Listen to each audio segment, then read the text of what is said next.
누가복음 17장 11절부터 19절 찾으셨어요? 우리 다 같이 한번 읽어보겠습니다. 시작.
오늘은 사마리아인의 감사라고 하는 이 주제를 가지고 말씀을 드리길 원합니다. 지금은 이 한센병이라고 하는데 그 전에 우리 성경에 보면 여기에 문둥병이다 그렇게 말하고 있습니다. 지금은 이 병이 별게 아니고 치료할 수 있어서 큰 어려움이 되지 않지만 예수님 당시에 이 한센병은 걸렸다고 하면 곧 죽음을 의미했습니다. 이 병에 참 처참한 그 상태가 무엇이냐면 걸렸다 하면 사람들과의 이 격리된 생활을 해야 했다고 하는 것입니다. 그리고 죽을 때까지 그 상태를 벗어날 수가 없었습니다. 이 사람들이 쓴 그 일기 같은 걸 보면 참 처참한 게 어느 날 가다 보니까 손가락이 하나 떨어져 나가고 또 방에 들어가 보니까 발가락이 2개가 없어졌고 하는 이러한 그 일기들을 보면 참 처참한 병이다 하는 것을 우리가 생각해 볼 수 있습니다. 근데 주님께서 이 10사람의 이 한센병 환자들을 만나셔가지고 그들을 고치신 그 이야기와 그 다음에 그 중에 한 사람이 돌아와서 자기를 고쳐주신 주님께 감사한다고 하는 그러한 이야기이고 주님께서 이 이방인 외에는 하나님께 영광을 돌리러 온 자가 없더냐라고 한탄하신 그러한 이야기입니다. 우리 그리스도인들 삶을 보아도 우리 삶에 참 감사가 많이 사라진 것을 볼 수가 있습니다. 여기 보면 먼저 이 11절에 보면 예수께서 예루살렘으로 가실 때 사마리아와 갈릴리 사이로 지나가시다가 한 촌에 들어가시니 문둥병자 10명이 예수를 만나 멀리 서서 소리질러서 도움을 구했다 그랬습니다. 뇌기, 이 환자들에 대한 진단을 우리가 성경에서 보면 뇌기서 13장 2절부터 3절을 보면 사람의 피부에 무엇이 돋거나 딱지가 앉거나 색점이 생겨서 그 피부에 문둥병같이 되거든 곧 제사장 아론에게나 그 자손 중 한 제사장에 데리고 갈 것이요 제사장은 그 피부의 병을 진찰할지니 환체의 털이 휘어졌고 환체가 피부보다 우묵해졌으면 이는 문둥병의 환처라 제사장이 진단하여 그를 부정하다 할 것이요 라고 이 구약 시대에 어떻게 이 한센병을 진단했는가 하는 것을 말하고 있습니다. 제사장이 그것을 이렇게 진단해서 정하다 부정하다 그렇게 판결을 했습니다. 그리고 여기에 이제 레위기서 13장 45절 보면 그들이 어떻게 해야 할 것인가에 대해서 말하고 있는데 거기에 문둥 환자는 옷을 찢고 머리를 풀며 입술을 가리우고 외치기를 부정하다 할 것이요 병 있는 날 동안은 늘 부정할 것이라 그가 부정한 즉 혼자 살되 진 밖에서 살지니라. 이것이 상당히 큰 고통입니다. 우리나라도 그 소록도라고 하는 섬이 있죠. 그 한센병 환자들이 따로 거기 가서 이렇게 격리시켜서 하는데 구약 성경에 의하면 뭐냐면 이렇게 입술을 가리우고 사람이 저만큼 접근하면 여기서 멀리 소리를 질러야 했습니다. 나는 부정하다 가까이 오지 마시오라고 하는 소리를 질러야 했어요. 그리고 항상 진 밖에서 사람들에게 접근하지 못하고 진 밖에서 평생을 살다가 죽어야 했습니다. 그리고 그들은 그렇게 그 병에 걸렸다고 하면 곧 그것은 사망 선고를 생각해야 했던 것입니다. 그리고 나중에 이제 레위기서 14장에 보면 거기에 이제 그 환자가 나았으면은 다시 제사장에게 와서 진찰을 받고 제사장이 정하다 그러면 이제 의식을 한 다음에 진 안에 들어올 수가 있었습니다. 근데 그것은 극히 어려운 일이고 쉬운 일이 아닙니다. 왜냐하면 그것이 자연적으로 치유되기가 상당히 어려웠기 때문입니다. 자, 예수님께서 여기 이 말씀을 보면 이제 이 예루살렘으로 가시는 가운데 사마리아와 갈릴리 지역을 경계를 지나가게 됐습니다. 여러분 잘 아신 것처럼 갈릴리가 있고 그 다음에 사마리아가 있고 그 다음에 예루살렘이 있는데 예수님께서 그 갈릴리와 사마리아 지역을 지나가시다가 이 10명의 한센병 환자들을 만나게 되었습니다. 그들이 여기에서 멀리 서서 그들은 소리를 질러서 우리를 불쌍히 여겨소서, 우리를 깨끗게 해주소서라고 소리를 질렀습니다. 선생님이여 우리를 긍휼히 여기소서라고 소리를 질렀습니다. 아마 제가 생각할 때 여기는 유대 지역하고 갈릴리 지역하고 사마리아 지역이 중간에 있었기 때문에 거기에 유대인들도 상당히 끼어 있으리라고 생각합니다. 왜냐하면 예수님께서 너희가 제사장에 가서 몸을 보이고 너희 깨끗게 된 것을 증명을 받으라고 했기 때문에, 그리고 그들이 제사장들에게 가는 걸 보면 그들은 유대인들이 많이 있었지 않느냐라고 생각할 수가 있습니다. 근데 이들이 이제 예수님을 만나서 우리를 불쌍히 여기소서라고 멀리서 소리 질렀을 때에 예수님께서 보시고 그들을 제사장에 가서 보이라 그랬습니다. 예수님께서 이때 당시에 이 땅에서 지상에서 사역하실 당시에 하셨던 일들 중에 주로 무슨 일을 많이 하셨냐면은 병자들을 고친 일을 하셨는데 뭐 중풍병자를 고친다든지 소경의 눈을 뜨게 해준다든지 귀신을 쫓아내 주신다든지 그 다음에 죽은 자를 다시 살려주신다든지 이런 엄청난 많은 일들을 하셨습니다. 근데 여러분 성경을 보시면 알겠지만 하나님께 나와 감사하는 사람들은 그렇게 많지 않습니다. 이 감사한다고 하는 것이 대단히 중요한데요. 우리 삶에서 이 감사가 많이 빠져버리고 말았어요. 여기 보면 이 사마리아인이 와가지고 15절 보면 그 중에 하나가 자기 나은 것을 보고 큰 소리로 하나님께 영광을 돌리며 돌아와. 여기 보면 그냥 그러면 됐잖아요. 우리 생각할 때 하나님 감사합니다라고 큰 소리로 하나님께 영광을 돌리면 됐는데 이 사람이 한 것은 뭐냐면 예수님에게 돌아왔다는 것입니다. 물론 제가 생각할 때 다른 9명도 이렇게 가다가 이 사람들은 가다가 나은 것을 봤습니다. 어떻게 알았을까요? 물론 느낌도 있었겠지만 자기 손이 물이 흐르던 사람 물이 안 흐르고 벌써 낫고 온전하게. 여러분 성경을 보시면요 항상 예수님은 병자를 고칠 때 완전하게 고칩니다. 여러분 꼭 그 기억하시기 바랍니다. 완전하게. 손이 다 빠지고 없는데 이 손목만 그냥 병만 고쳐주셨을까요? 주님은 그렇게 안 고쳐요. 요즘 사람들 참 희한한 사람들이 많은데 뭐 치과에 가서 이빨을 했는데 나중에 금이빨로 바뀌었다. 주님은 그렇게 안 고쳐요. 고치면 원래 이빨로 고쳐주지 금이빨로 안 고쳐요. 그러니까 어떤 사람이 그러더라고요. 어려울 때 팔아먹으라고 금이빨로 바꿔준다는. 진짜 몰라도 한참 모르는 사람. 여러분 성경을 보시지만 창세기부터 요한계시록까지 하나님께서는 병자를 고칠 때는 완전하게 고쳐주지 중간에 다시 도진다든지 아니면 중간 좀 살려준다든지 그런 일은 없어요. 이들이 예루살렘을 향해서 제사장들이 있는 곳을 향해서 가다가 나은 것을 보고 그 자리에서 나은 걸 느꼈기 때문에 다 제가 생각할 때는 10명 다 하나님께 큰 소리로 감사했으리라고 생각합니다. 다른 9명 가다가 나았네 별일 아니네 그러고 갔을지는 않을 것 같아요. 소경으로 있다가 눈 뜬 사람이 눈을 뜨고 나서 보이는구나 그렇게 아니라는 거예요.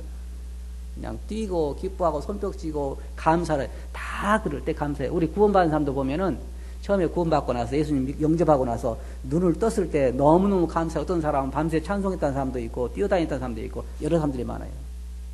네, 그것도 중요하지만 문제는 뭐냐면 여기 한 사람은 예수님께 돌아와서 감사를 표했다는 것이. 그게 중요한 거예요.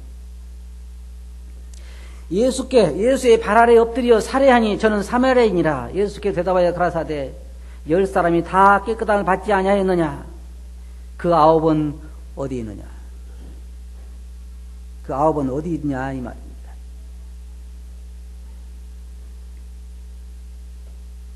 모두가 다 나았습니다. 모두가 다 죽을 수밖에 없는 병에 걸려 있다가 나았어요. 나은 그 단순간은 하나님께 다 감사를 했겠지만, 그러나 낫게 해준 그분에게 와서 엎드려서 경배하고 감사한 사람은 이 사마리아인 딱 한 사람밖에 없었다는 것입니다. 주님의 기대는 뭐예요? 주님은 여기서 무엇을 기대했을까요? 주님이 기대하신 것은, 그래 가다가 나와서 거기서 하나님 찬양하고 그냥 그들 끝내자. 물론 이들은요, 이거 있었을 거예요. 여러분 아시겠지만은 2년, 3년, 4년, 5년, 10년 동안을 가족에게 떨어져서 산속에서 혹은 움막에서 이렇게 그 한센병 환자로 고생하다가 이게 나았으니까 얼마나 좋아요. 우선 제사장에 가서 보이고 이제 깨끗하다는 그러한 판결을 받고 그동안 못 만났던 아내나 자녀나 부모님이나 만나고 얼마나 좋은 시간들이 기다리고 있어요. 그것이 급하겠죠. 그것이 없는 건 아니죠. 그러면 이 사마리아인은 가족도 없었을까요? 그들도 가족이 있었겠죠. 그러나 이 사마리아인은 그렇게 자기를 낫게 해준 주님에게 와서 감사했다 그랬습니다. 살해했다 그랬습니다. 예수님은 그렇게 말씀하셨어요. 다 낫지 않았느냐? 다. 10명이 다 나았는데 어떻게 한 사람만 돌아와서 감사를 표할 수가 있느냐? 주님의 기대는 다른 사람도 다 와서 감사를 했어야 된다는 거예요. 여기에 보면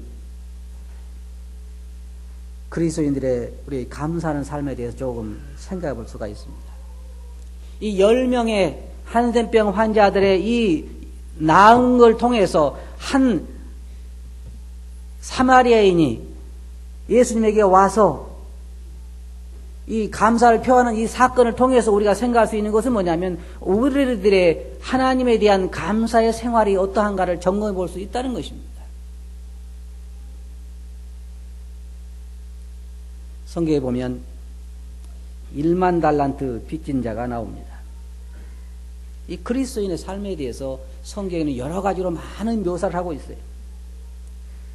눈을 떴다든지, 아니면 엄청난 보화를 발견해 자기 모든 소유를 팔아서 그 밭을 샀다고 하는 그런 이야기라든지, 아니면 새로운 남편을 만났다고 하는 표현이라든지, 새로운 아버지를 우리가 모시게 됐다고 하는 표현이라든지, 1만 달란트 탕감을 받은 이야기라든지, 그 외에 많은 면에서 우리가 얼마나 하나님 앞에 축복을 받았는가를 말하고 있습니다.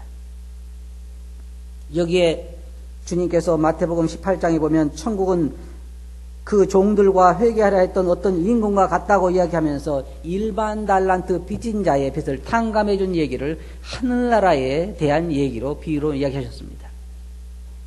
다시 말하면 우리는 1만 달란트나 하나님께 빚을 져서 평생을 우리의 힘으로 감당할지라도 갚을 수 없는 그런 자들이었지만, 하나님께서 우리의 빚을 그리스도로 말미암아 그냥 탕감해 주었다고 하는 것입니다. 그런데 이 1만 달란트 탕감 받은 사람 머릿속에는 뭐가 생각이 있었습니까? 1만 달란트 빚을 탕감 받고 나서 그 머릿속에 뭐가 생각이 됐냐면, 아, 나에게 100데나리온 빚진 자 가서 찾아가 돈 받아야지. 그 생각이 있었어요. 주님께 그것을 지금 책망하신 얘기가 바로 1만 달란트 탕감 받은 자의 이야기입니다. 그러면서 너도 그대의 빚을 탕감해 주는 것이 옳지 않느냐 하는 그런 말씀을 하고 있죠. 성경에 보면 우리가 어둠에서 빛으로 나온 것으로 그리스도인 삶을 말하고 있습니다. 사도행전 26장 18절 보면 그 눈을 뜨게 하여 어둠에서 빛으로 사단의 권세에서 하나님께로 돌아오게 하고 죄사함과 나를 믿어 거룩하게 된 무리 가운데서 기업을 얻게 하리라 하더이다. 여기 보면 그 눈을 뜨게 해서 어둠에서 빛으로 옮겼다 그랬습니다. 자, 한번 생각해 보세요. 여러분이 평생 동안을 장님으로 살았다고 하면 생각해 보세요. 태어날 때부터 장님으로 태어나서 50살이 먹도록 장님으로 살다가 예수님을 만나서 눈을 떴습니다. 그럼 눈 뜬 다음에 뭘부터 생각해야 정상입니까? 눈을 뜨고 나서 이 사람은 가만히 보니까 울고 앉아있어요. 왜 우냐 그랬더니 내가 얼마나 추한 데서 살았는가 생각하니까 눈물 나오고, 내가 얼마나 가난한가가 보이니까 눈물 나오고, 내가 얼마나 늙었는가 생각하니까 눈물 나오고. 그게 정상이에요? 정상이 아니죠. 그럼 어떻게 해야 정상이에요? 눈 뜬 것에 대해서, 전에는 보지 못했지만 지금 본 것에 대해서, 전에는 내가 그런 환경 가운데서 돼지막 같은 데서 살았지만 지금은 눈 뜬 것으로 인해서 하나님 앞에 살게 된 것에 대해서 몇 번이나 감사해야 할까요? 여러분 생각할 때 50살 먹을 때 하나님께 눈을 뜨셨으면 몇 번이나 감사하고 끝내야 정상이에요. 한 달 정도 가면 될까요? 아니 몇 번? 제가 생각할 때는 만일 그 장님이 예수님께 눈을 뜨셨다고 하면 살아있는 동안에 계속해서 감사를 해도 다 못한다고 생각을 합니다. 맞아요? 그 다음에 하늘나라의 그 기업은 어떻게 하고요? 하늘나라의 기업은 어떻게 합니까? 새로운 남편을 만났다 그랬어요. 우리가 성경에 보면 옛날에는 사단, 그 아주 맨날 알코올 중독에다가 만나면 두들겨 패고 맨날 그런 그 못된 남편, 그냥 나를 이용해 먹던 그런 남편에 살다가 이혼하고 이제 예수님을 만났어요. 그 새로운 남편, 예수님 만나보니까 어때요? 별 차이 없어요? 너무너무 기뻐하셨잖아요. 근데 그 남편도 좋은 게 하루 이틀이지. 그죠? 여러분 예수님과 살아보니까 며칠 동안이나 감사해요. 그것도 몇 달 지나니까 별거 없어요? 차라리 옛날이 나아요? 그러진 않죠. 그러면 새로운 예수님을 만나서 그러면 우리 감사하다고 하는 말을 몇 번이나 하고 중단해야 할까요? 몇 년? 아마 제 생각할 때 사탄하고 살다가 예수님하고 결혼한 사람 같으면 죽을 때까지 감사한다고 해도 다 감사를 피할 수 없을 거라고 생각합니다. 새로운 보화를 발견하는 것 같습니다. 우리는 성경에서 그리스도인 삶에 대해서 수없이 여러 곳에서 우리 그리스도인들이 얼마나 복받은 자들인가를 말하고 있습니다. 사망에서 생명으로 옮겼느니라. 우리 그리스도인들은 이대로 살았으면 영원히 멸망할 수밖에 없는데 예수 그리스도의 십자가의 대속으로 말미암아 우리는 영원한 생명을 얻고 이제 이 영원한 생명 가운데 영원한 소망을 가지고 살게 됐습니다. 제자들은 예수님께서 제자들을 보냈을 때요, 제자들이 돌아와 가지고 막 기뻐했습니다. 주님, 우리가 이야기하니까 귀신들도 나가더이다. 너무너무 신나죠. 주님, 우리가 명령을 하니까 주님, 병자가 막 낫더이다. 너무너무 신나잖아요. 막 기뻐서 이야기했습니다. 주님께서 그들에게 뭐라 하셨냐면, 귀신들이 너에게 순종하는 걸 기뻐하지 말고 너의 이름이 하늘나라의 생명책에 기록된 것으로 기뻐하라. 다시 말해서 참다운 기뻐할 그 이유 때문에 기뻐하라. 그 말이 그런 것 때문에 기뻐하지 말고. 여러분은 한 달, 두 달 살아가면서 무엇 때문에 기쁩니까?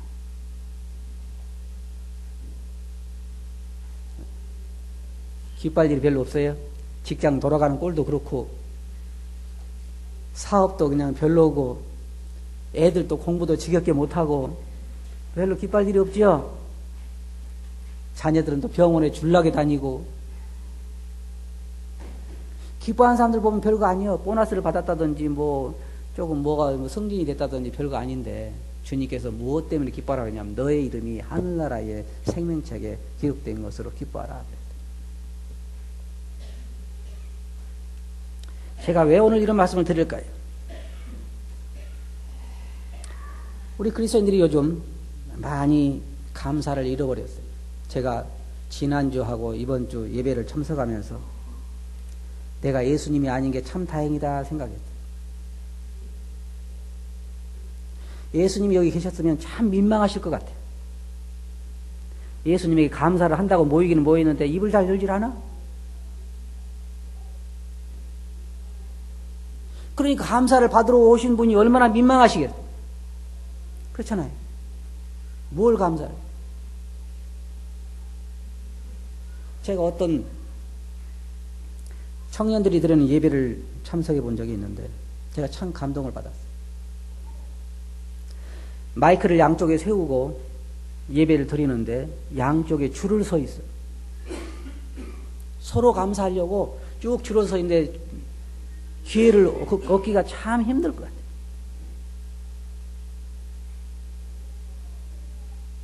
왜 그럴까요? 그들 마음속에 하나님께 받은 은혜가 많기 때문에 그거 가지고 감사하려고 그 마이크 앞에 줄을 서 양쪽에 줄을 서 있어요. 우리가 드리는 예배는 어떤가요? 여러분 한번 생각해 보세요. 우리는 얼마나 큰 은혜를 입었습니까? 생각해 보세요. 이 세상에서 그 어떤 것으로도 살 수 없는, 아무리 노력해도 살 수 없는 하나님이 주신 평안이 우리 마음을 지배하고 있습니다. 맞죠? 안 그래요? 여러분 마음속에 평안이 없어요? 없으신 것 같아요. 그러니까 입들을 안 여시는. 주님께서 내가 너에게 주는 기쁨은 세상에 주는 것까지 아니하리라고 그러는데 받았어요? 안 받았어요?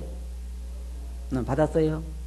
근데 여전히 얼굴은 어둡고 기쁨은 속에 있기 때문에 겉으로 나타나지는 않고. 우리가 진실하게 한번 생각해 봅시다. 사람들이, 제가 이제 다른 교회에 가서 설교도 가끔 하고 그러는데 사람들이 제 설교를 별로 좋아하지 않는데요. 왜 그러냐 했더니 아픈 곳을 꼭꼭 찔러서 별로 안 좋아한대요. 그럼 어떤 설교 좋아하냐면 여러분들이 훌륭하다고 이야기가 좋아해. 그죠? 그런 설교자는 참 좋아. 왜냐하면 그래서 성경을 보면 다 성경 보면 줄친 데 보면 알아. 다 축복한 데만 줄쳐 있어. 뭐 하나님께서 내가 너와 함께하리라. 시작은 미약했으나 나중은 뭐 장대하리라. 그런 말씀들에 줄을 많이 쳐 있고 하나님께 순종하라는 얘기는 줄이 하나도 안 쳐져. 여러분이 얼마나 축복을 받았는가, 얼마나 하나님은 놀라운 분인가 이런 데 대해서 초점을 맞추고 성도들을 격려할 때 기뻐하지만 우리가 얼마나 현실에서 멀어져 있고 얼마나 하나님을 섬겨야 할 자리에서 멀어져 있는가를 이야기할 때 사람들이 좋아하는 사람 별로 없어요.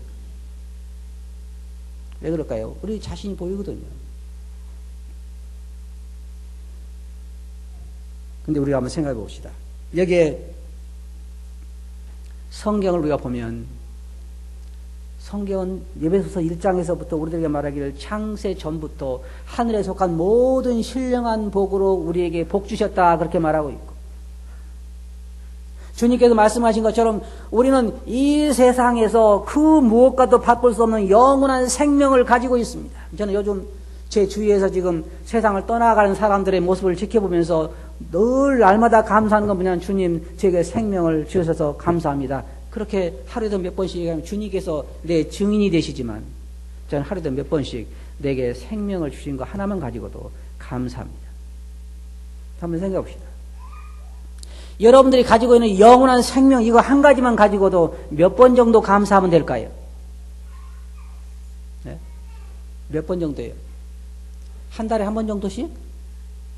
아니면 하루에 몇 번 정도 감사하면 충분히 감사를 배웠을까요? 성경에 보면 범사에 감사하라. 여러분 이 순간부터 입만 벌리면 계속해서 감사합니다, 감사합니다 해도 그 영원한 생명의 가치를 다 표현하기에는 부족한 것입니다. 어떤 사람들은 죽어라 전도를 해보지만 너무너무 멀잖아요. 어떤 사람은 평생을 예배당에 참석하면서도 그 영혼이 구원받지 못한 사람도 있습니다. 그런데 하나님께서 여러분의 눈을 열어서 여러분이 영혼을 구원해 주시고 여러분 자신을 보게 해 주시고 여러분을 구원해 주셨다는 그 하나만 가지고도 우리는 날마다 엎드리면 주님 고맙습니다, 감사합니다 해야 하는 게 정상이 아니에요? 그렇잖아요? 그것이 얼마나 귀한 것이다. 사실은 저 미얀마나 이런 나라에 가보면요, 우리는 사실은 왕자나 공주처럼 생활을 합니다. 지금 집에 가면 여러분 집에 가면 적어도 열흘 먹을 양식은 있죠.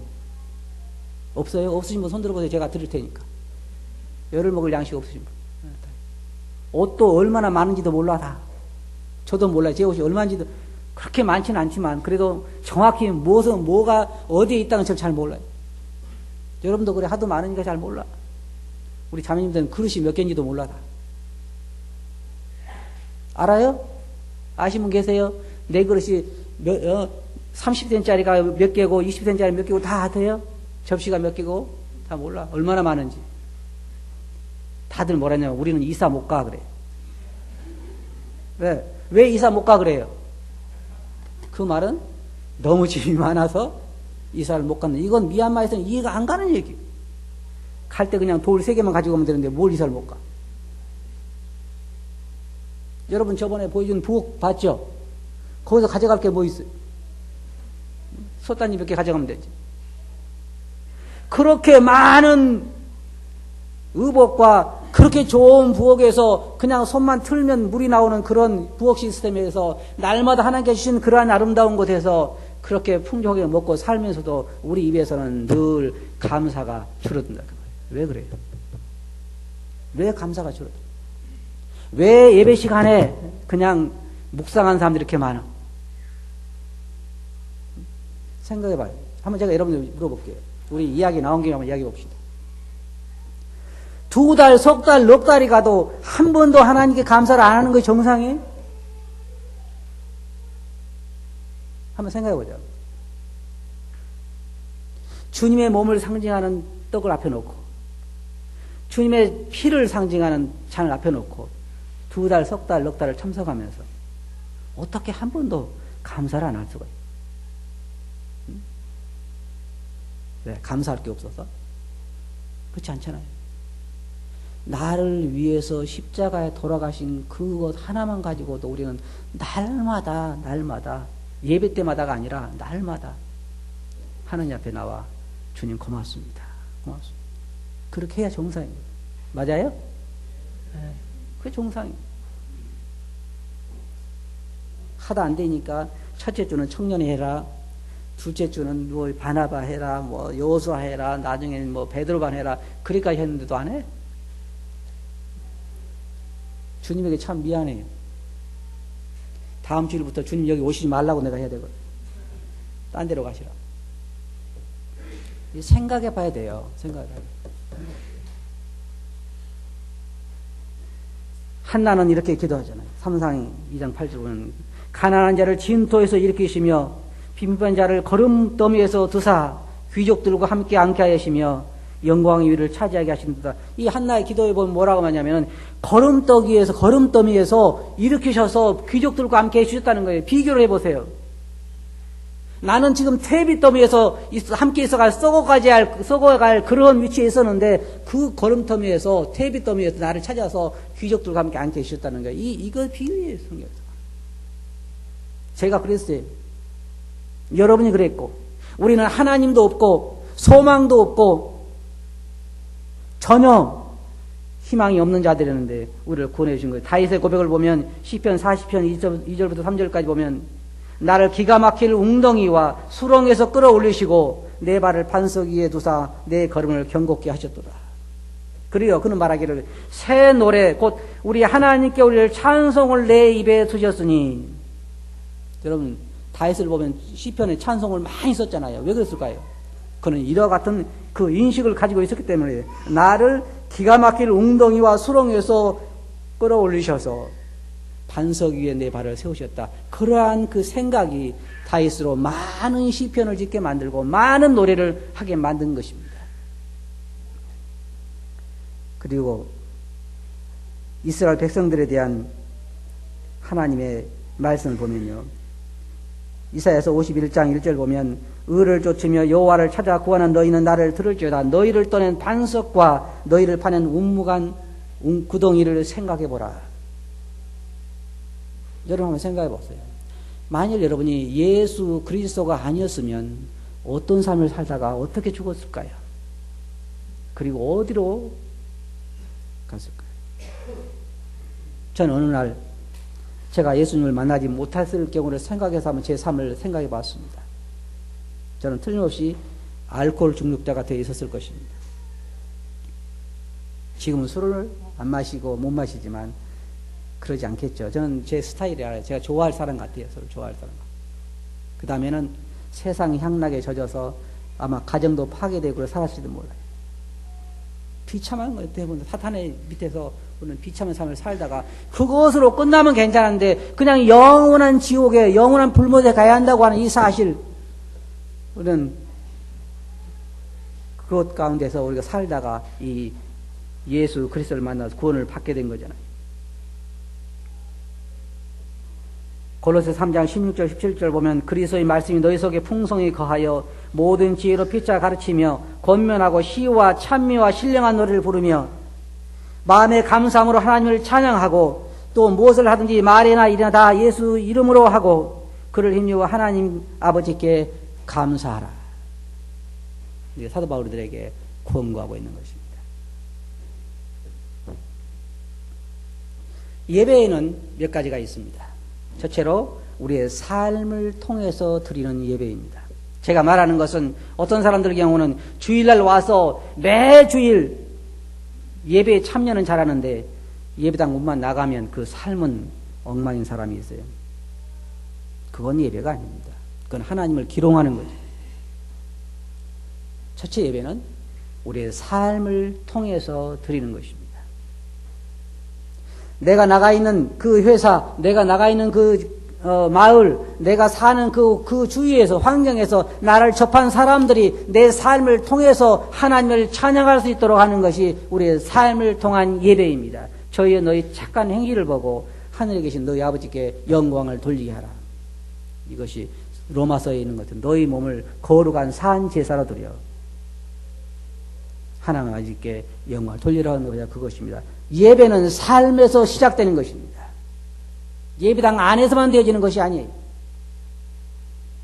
두 번째로 예배는 물질을 통해서 하나님께 드릴 수 있습니다. 하나님께 이것을 기쁘시게 받으신다. 그랬어요. 주머니가 열리지 않은 예배는 참다운 예배라고 할 수가 없습니다. 한 달 내내 살아가면서 헌금통에 동전을 집어넣은 그런 예배는 하나님께서 받으신다고 생각하지 않습니다. 네, 그 마음이 하나님께서 주신, 다윗이 어땠습니까? 다윗이 성전을 지키기 위해서 많은 물질을 드리고 또 사람들에게 이야기했을 때 많은 물질을 이제 그만 가지러 갈 정도로 많은 물질을 가져왔을 때 그는 기뻐가지고 하나님께 그랬습니다. 하나님, 우리 것이 어디 있습니까? 하나님께 주신 것을 우리가 하나님께 도로 드렸을 뿐입니다. 예배자의 진정한 자세는 그렇습니다. 내 걸 드리는 것이 아니에요. 하나님께서 내게 주신 것을 하나님께 다시 드리는 것입니다. 이거 예배에 포함되는 것입니다. 세 번째로는 우리 입술의 열매입니다.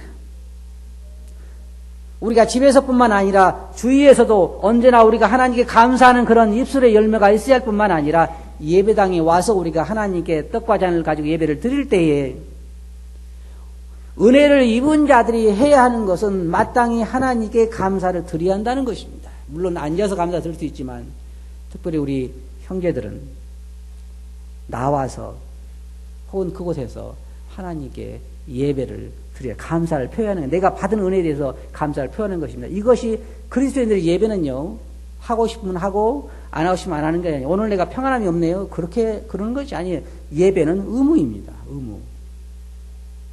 하나님께 드려야 하는 의무란 말이에요. 그리고 마땅히 우리가 해야 할 일이죠. 하나님 그걸 원하시잖아요.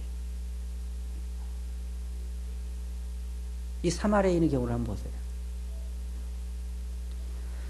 그는 아마 제사장에 가서 자기 몸을 보이고 자기 가정에 돌아가는 것도 상당히 바빴을 것입니다. 그러나 그는 그 자기를 낫게 해준 분의 그 은혜에 대해서 잊지 않았습니다. 우리는 쉽게 그냥 하나님께 이렇게 하셨어라고 끝나기 쉽겠지만 그는 그렇게 하지 아니하고 예수님에게 돌아와서 예수님에게 엎드려서 경배를 했습니다. 우리는 이런 삶이 필요한 것입니다. 집에서도. 저는 그래서요, 우리 그리스도인은 무엇을 달라고 하나님께 기도하는 것보다는 주신 것에 대해서 감사하는 생활을 해도요, 못다 하고 죽어요. 못다 하고. 잘 들어보세요. 그리스도에게서 받은 것에 대해서 감사하며 살아도 못다 하고 살아요. 시간이 얼마 안 남았어요. 지금 처처의 지진과 기근에 대해서 소식을 들으면서 주님께서 하신 말씀이 생각났어요. 이러한 일이 일어난 걸 보거든 너희 구원의 때가 가까이 이른 줄 알라. 이제 우리가 잠에서 깨야 할 때가 됐어요. 우리가 받은 것이 무엇인가를 생각해 봐야 돼요. 다른 거 다 놔두고 내게 뭐 집 주신 거, 내게 뭐 건강 주신 거 다 놔두고 하나만 가지고도 예수님께서 내 영혼을 구원시켜서 영원한 하늘나라에 하나님의 자녀로 삼으셔서 하늘나라의 영광을 보고 살 수 있도록 내게 구원을 주셨다는 것, 영원한 생명을 주셨다는 것, 내게 부활의 소망을 주셨다는 것 하나만 가지고도 날마다 감사하고 찬양하고 경배하는 그런 삶을 살아야 할 것입니다. 그리고 다음 주일날부터 이제 우리는 마이크에 양쪽 마이크에 줄 서 있는 것을 봤으면 좋겠어요. 줄 서겠죠? 네, 한번 봐야 되거든요. 몇 명이나 줄 서 있는가. 그리고 그것이 몇 년 동안 가야 돼요. 하늘에 올라갈 때까지. 그런데 또 한 주 줄 서고는 그 다음부터 하나씩 줄어들기 시작해서 그래서는 안 되겠죠. 제가 우리가 지금 무엇을 잘못하고 있는가를 이야기하고 싶어서 하는 것이 아닙니다. 예배는 구원받은 자들의 마땅히 드려야 할 의무이고 마땅한 도리입니다. 그렇죠? 네. 여러분이 무엇을 주님께 받았나 생각해 보세요.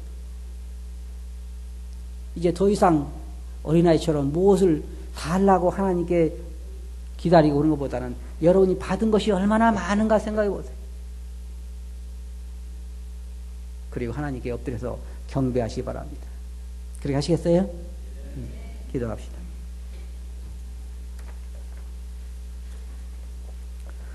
거룩하신 아버지 하나님, 저희들이 얼마나 은혜를 빨리 잊어버린 자들인지 주께서 아시나이다.